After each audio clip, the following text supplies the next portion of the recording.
Good morning, guys. I'm gonna go over something here. I don't even teach my trainee drivers. This is something that you should only do if you're experienced, if you're allowed to do it with your job, and it's not for beginners.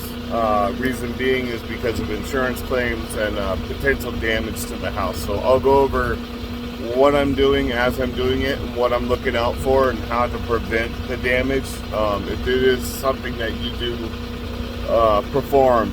So here we go. I have 3 pallets of the vinyl plank flooring. So what I'm going to do is this is going to the garage. So I'm going to put 1 pallet down.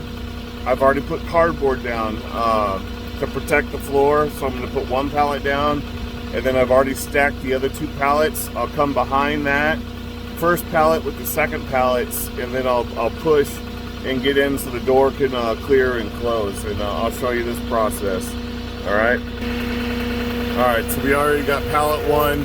Now what I'm going to do is I'm going to leave pallet 1 out on my forks a little bit. You don't want the pallet to break, but you want to leave it out a little bit so you get a little more reach inside. So, and you'll see I already put my cardboard out. It's laying on the floor in there, so that's where this pallet's going to go.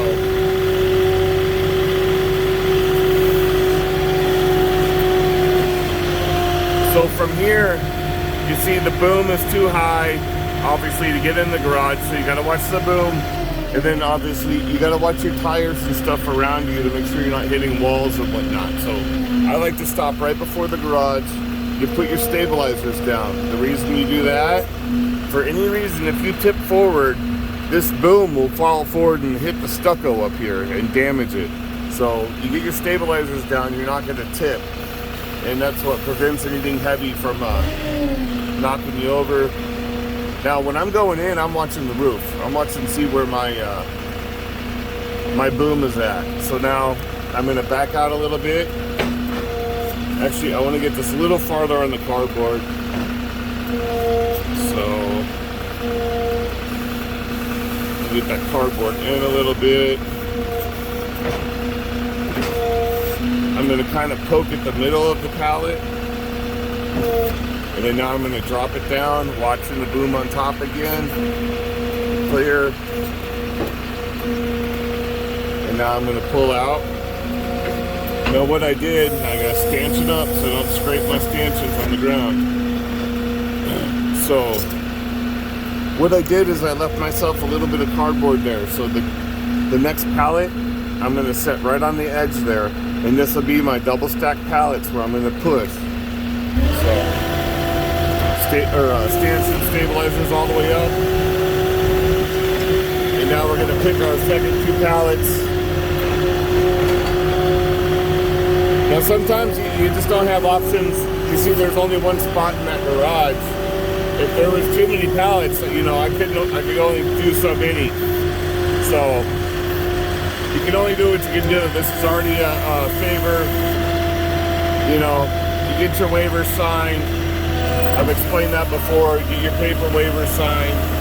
I get mine signed, and then I even take a picture of it when I do my closeout, because I have to close out pictures of the product. Well, I also close out pictures of the waiver, which releases liability of anything past here, curbside.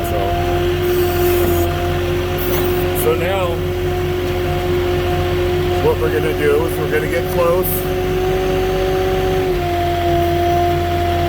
I want to get the front edge of the pallet down right close on that cardboard.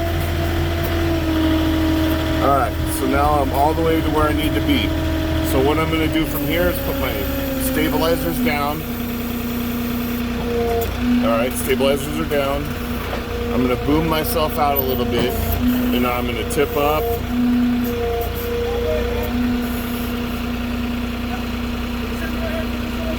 Oh yeah.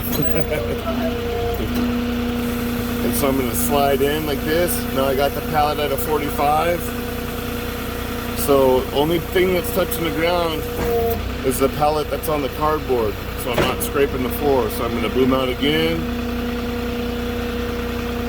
I'm gonna tip up again with my tips, raise the pallet. Now I'm gonna slide in again. So the only thing rubbing along the floor is that cardboard. And then now, we clear over there? Clear the garage? Okay. So now you see the boom's far enough away. Now remember, I got my all right, man. Got my stabilizers down. Gonna pick those up. When you raise your stabilizers, make sure your forks aren't dragging either. So now I'm gonna back out, and we are all clear. So that is more of a pro trick delivery, because you can either damage the roof, you could damage the garage floor, especially if it's painted or epoxied. This is another thing you got to look out for. You don't want to be ruining somebody's painted or epoxy floor. That's a damage claim also. And then just, you know, pallets alone could have nails or whatever on the bottom, so sliding them in, that's what I use the cardboard for. It makes it nice, makes it slide easier, and especially when you're pushing pallets back to back like that, it makes it slide real nice and real smooth. So it makes going in easier and less likely to have anything crazy go on up top there with your boom. So then coming out, stanchions up, stabilizers up, and then your forks up. You don't want to scratch the concrete, or, you know, they have this nice driveway pavers. You don't want to scratch up the pavers. So everything's clear. So that is that. Now I do not teach that to my trainees. That is